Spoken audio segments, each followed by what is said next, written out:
Welcome back. You're still watching Network Africa on Channels Television. We're still looking at our top story, the crisis in Burundi. Now, one thing which the president, Nkurunziza, has constantly been accused of violating is the constitution as well as the Arusha peace agreement. Well, we've got some excerpts from both, and we'll have it highlighted for you on your screen in just a moment. There it is. Now, from what we understand, the determination to put an end to the root causes of violence, bloodshed, insecurity, political instability, genocide and exclusion, which could inflict hardships and sufferings on the people of Burundi.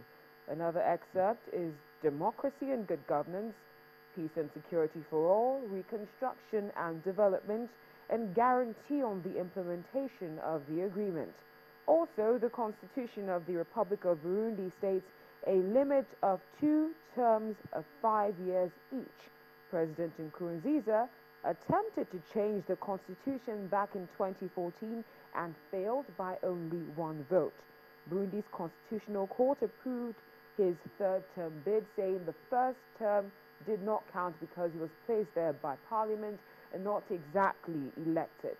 Well, for a better understanding of the content of the Arusha peace agreement, as well as the constitution provision concerning the terms for a president, we're being joined via telephone by one who is very familiar with the Arusha peace agreement, Mr. Ebun Adegboruwa, who is a lawyer. Mr. Adegboruwa, thank you so much for speaking with us on the program.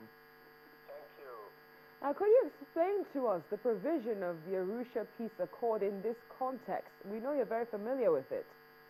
Oh yes, in 2000, after the crisis that rocked the East African country of Burundi, prominent African leaders, led then by His Excellency Mr. Nelson Mandela, who facilitated the discussion, gathered at Arusha and agreed on basic principles that will lead to the transition of Burundi to a democratic government.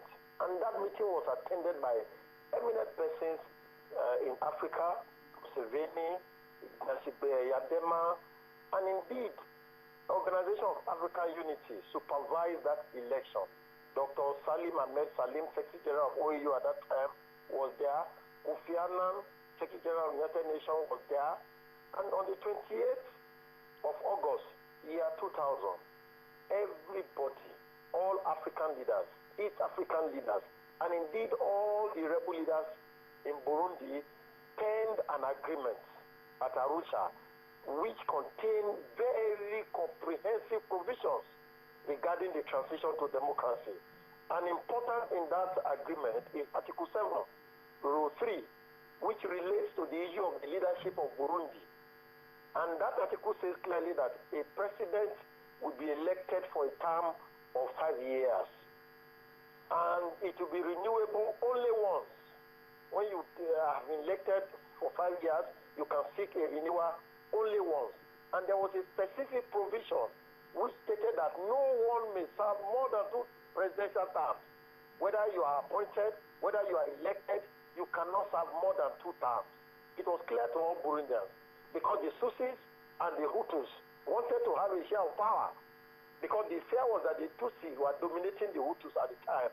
And so the agreement was that let there be a rotational system that to guarantee that all sectors of the Burundian society have a taste of power.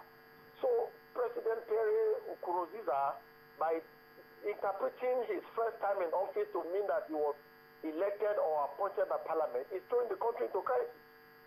So are you saying he's wrong? Are you saying he misinterpreted the first term and that are you saying it counts?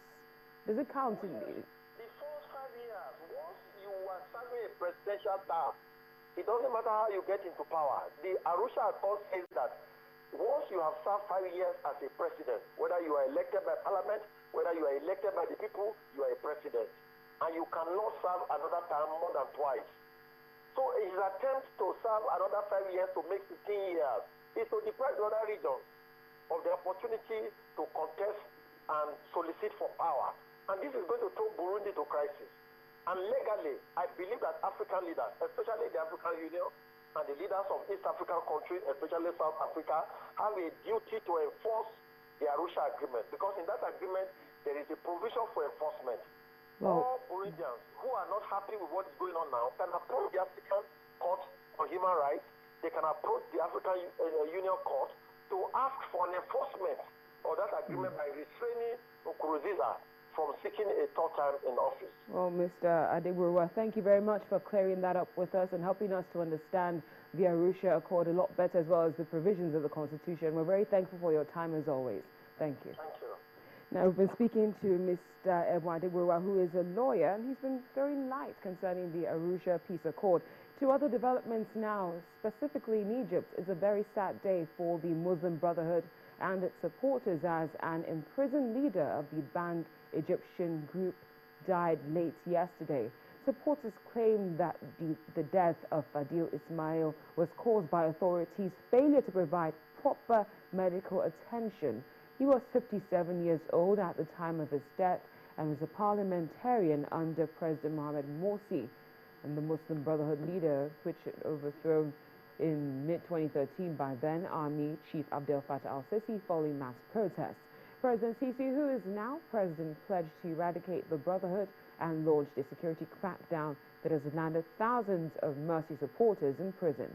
The security sources say Ismail had died of a liver failure in Cairo hospital, where he'd been moved days earlier from a jail in the Nile Delta town of Zagzig.